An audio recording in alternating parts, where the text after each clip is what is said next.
Portalo madam, madam.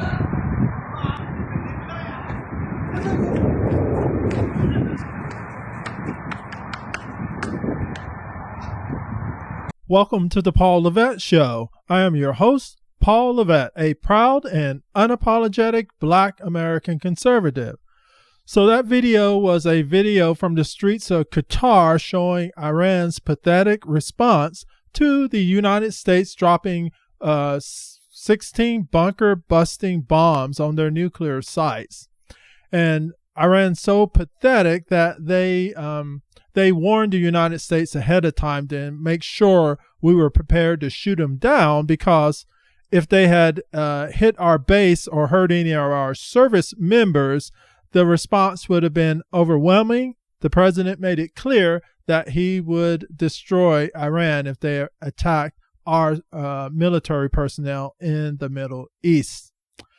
So moving on, in this episode, I'm going to try to bring you up to speed on the conflict in the Middle East between Israel and Iran. And currently there's a lot of backpatting going on in the U.S. administration and amongst the MAGA movement.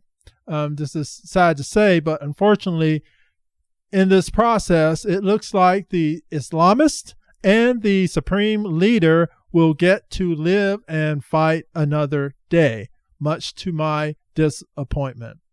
So the latest word is that the supreme leader has designated 3 alternatives in the event that he gets or meets his demise. But apparently, based on all the backpatting, he does not have anything to worry about at this time. So let's look at what's happened over the last 24 to 48 hours. The biggest thing is the president did announce a ceasefire with a rather interesting timeline, 6 hours for Iran to knock it off, and the other side isn't supposed to respond. And then after that 6 hours, Israel would get 6 hours of no firing, and we should keep the peace. And then at that 24-hour mark, the entire ceasefire would be in effect. Well, it was off to a rocky start. Just before it started, Iran launched a missile into Beersheba, resulting in the death of 4 Israeli citizens, which was quite a pretty big hit before the ceasefire began. One key interesting thing that really upset the president was the fact that after he announced the ceasefire, Israel just really started unloading on Israel. They were really trying to achieve their goals in Iran.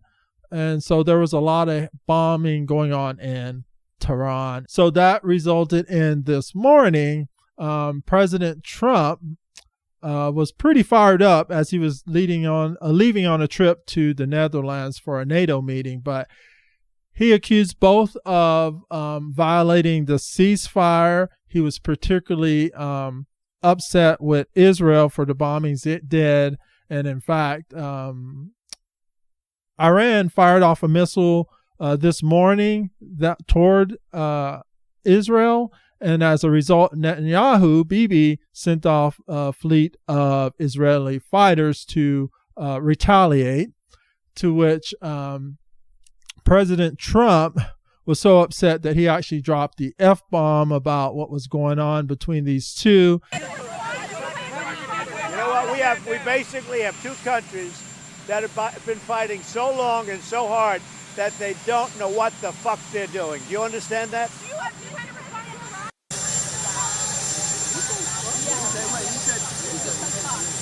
And that once he got on the plane, he was going to call Prime Minister Netanyahu to tell him to turn the planes around, which apparently he did successfully lobby Netanyahu to turn the planes around, because they did turn around. It was, I don't know, I think it's kind of sad in light of what's going on. But we're allies, and you definitely have to listen to the U.S. president when he's asking you to do something. Particularly, we did do a lot of support here, particularly with the bunker buster bombs. So, so what was the outcome to, or the impact to Iran's nuclear program? So basically you have the liberal American media saying, oh, it really didn't have much of an effect, maybe a couple of months, it's delayed the program, to Prime Minister Netanyahu saying that the program is down the drain from the attacks. And the President Trump says, we obliterated the facilities with our bunker buster bombs. So only time is going to tell on the true impact. I will be interested to hear what Mossad has to say, since they have such good penetration into Iran. So spies everywhere, apparently. So my analysis. My analysis, and here's one final, just really explodes your brain, in that the president just authorized China to be able to buy oil from Iran. So, it's President Trump's pulling the Obama card. Obama was lambasted up one side and down the other for signing a nuclear deal with Iran. And in the process, he gave Iran, or reported to have sent, a pallet of billions of dollars to the Iranian government. So we destroy their nuclear program, and now the president's turning around and saying, oh, here's all this money vis-a-vis selling oil to China, our number one enemy. So I'm just bewildered. It's just from administration to administration. Apparently it doesn't matter if it's Democrat. Clearly Democrats do the absolute worst. But here we have the president symbolically following in Obama's footsteps. We're enriching the world's number one proliferator of terrorism. We're enriching the country that has sworn to destroy Israel and all the Jews. So I don't understand. It's just all these bright minds in the government cannot see this cyclic thing that's happening. So while the Trump administration pats itself on the back, he's patting himself on the back for being a peacemaker. And the reality is he's turning his back on the Persian people, leaving them under the heel of the Islamist oppressor regime that's occurring there. And, he's just being the latest in the whole line of American presidents that choose to take the easy way out. In this case, it's pretty much always the U.S. buckles under pressure, and we're going to put that Band-Aid on a cancer wound. Hey, the wound looks nice, but we know underneath that Band-Aid, the cancer is growing and metastasizing throughout the body, in this case, throughout the Middle East and throughout the world. So the U.S. really needs to allow the Israel to finish this job. Unfortunately, Israel and not Netanyahu is kind of under the thumb of the president, who's forcing them to stand down.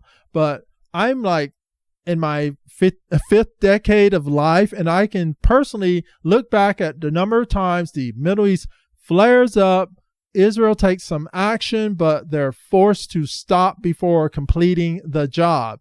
And of all people, I would not expect this of President Trump to not finish the job. He seems to be more concerned about getting recognition as a peacemaker. But what good is getting a title when you really haven't brought about a firm and lasting peace? We really don't have peace now. It's just Iran's like, oh, we're about to fall. Let's stop fighting. But as soon as they're able, they're going to start back. Tom Homan's worried about the sleeper cells within the United States. So I don't know. It's really just a big, big disappointment. We need peace, Mr. President.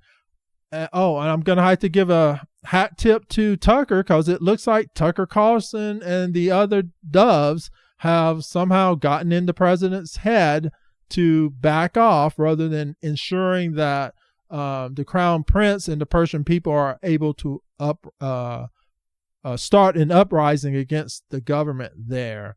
I was looking at, I believe it's Tulsi TV. He is I guess from Iran. I don't know his full story, but he talks about how the Iranian people, they're not revolutionaries. It's just not the nature of the Iranian people. So I think us, the United States, Israel, needs to do more to ensure that the way is paved for them to rise up against their government. Fundamentally, I do acknowledge that it must come from the Iranian people, but the U.S. needs to, and Israel needed to make sure it actually happens. And what I'm seeing now is not happening. The Band-Aid is over the cancer wound, and the cancer continues to grow, and it's just a matter of a time before it flares up again. Well, there you have it. That is the latest from the Middle East and Israel and Iran. And I am your host, Paul Levette, and this is The Paul Levette Show.